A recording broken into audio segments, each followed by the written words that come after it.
నిడదవోలు మండలంలో మంత్రి కందుల దుర్గేష్ పర్యటించారు. ఇటీవల కురిసిన భారీ వర్షాలకు మండలంలోని ఎర్రకాలువ వరద ముంపునకు గురైన ప్రాంతాలను మంత్రి పరిశీలించారు. ఎర్రకాలువ ఉప్పొంగడంతో వేలాది ఎకరాలు ముంపునకు గురైన నేపథ్యంలో వంపుకు గురైన వరి చేలను మంత్రి చూశారు. స్థానిక రైతులతో మాట్లాడిన దుర్గేష్ పంట నష్టంపై ఆందోళన వద్దని, ఖచ్చితంగా తాము ఆదుకుంటామని భరోసా ఇచ్చారు. వర్షాలతో కూలిన కంసాలిపాలెం మాధవరం బ్రిడ్జిని సైతం పునర్నిర్మిస్తామని మంత్రి హామీనిచ్చారు.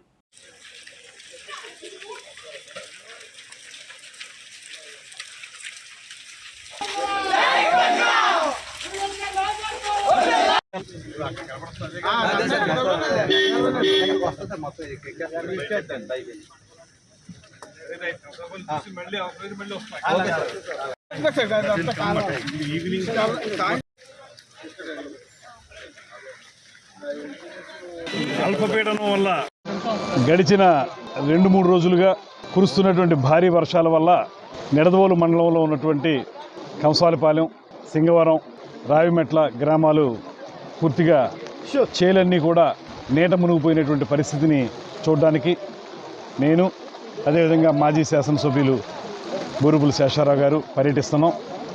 ఇక్కడ చూస్తుంటే చాలా ప్రమాదకరంగా నీళ్లు రావడం మాత్రమే కాకుండా ఏవైతే ఇప్పుడిప్పుడే ఒక నెల రోజులుగా పంటలు వేసుకుని వాటిని సాగు చేసుకుంటున్న రైతులు కూడా పెద్ద ఎత్తున నష్టపోయేటువంటి పరిస్థితి కనబడతా ఉంది.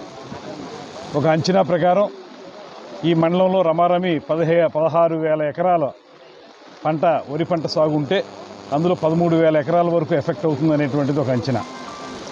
ఈ సందర్భంగా రైతు ఇప్పుడిప్పుడే పెట్టుబడులు పెట్టుకుని ఒక 20,000 దాకా ఎకరానికి పెట్టుబడి పెట్టి ఇప్పుడు అదంతా నీట మునిగిపోయిన సందర్భంలో బాధపడుతున్నాడు. రైతును ఆదుకోవాల్సినటువంటి బాధ్యత గుర్తెరిగిన ప్రభుత్వం కనుక వెంటనే నేను శేషారావు గారు రావడం జరిగింది ఇక్కడికి. ఇవన్నీ చూస్తున్నాం. తప్పనిసరిగా కలెక్టర్ గారితో కూడా మాట్లాడాం.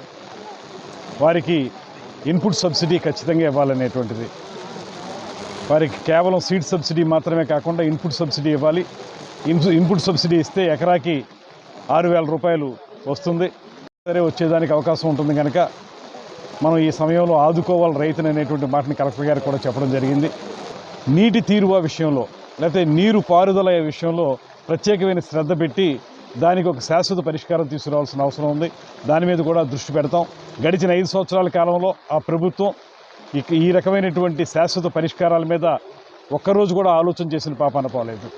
కనీసం ఇలాంటి ఇన్పుట్ సబ్సిడీలు ఇప్పించేటువంటి ప్రయత్నం కూడా వాళ్ళు చేయలేదు. ఇవాళ ఈ ప్రభుత్వం అభివృద్ధి దృష్టిలో పెట్టుకుని చేసేటువంటి ప్రభుత్వం కనుక ముఖ్యమంత్రి గారు, ఉప ముఖ్యమంత్రి గారు ఇద్దరు కూడా దీని మీద దృష్టి పెట్టారు. ఇప్పుడు కలెక్టర్లందరికీ కూడా ముఖ్యమంత్రి గారి వలన ఆయన టెలికాన్ఫరెన్స్ కూడా పెట్టారు. అక్కడ టెలికాన్ఫరెన్స్లో కూడా విషయాలు చెప్తారు. దాంతోపాటు రాబోయే రోజుల్లో మోడరైజేషన్ స్కీమ్ కింద దీన్ని పూర్తిగా ఏటిగట్లు దాన్ని పటిష్టపరచడం, తద్వారా గళ్ళు పడకుండా ఆపటం. ఇప్పుడు గండి పడింది, అందువల్ల ఈ వాటర్ అంతా పెద్దగా వచ్చిందని చెప్తున్నారు. ఇక్కడ అలా గళ్ళు పడకుండా ఉండడానికి వీలుగా ఏం చేయాలనేటువంటి దాని మీద కూడా ఒక దీర్ఘకాలిక ప్రణాళిక తయారు చేసుకుని దాన్ని అమలు చేయడానికి ఖచ్చితంగా కృషి చేస్తాం. రైతు సౌభాగ్యం, రైతు సంక్షేమాన్ని దృష్టిలో పెట్టుకుని ఈ ప్రభుత్వం పనిచేస్తుంది.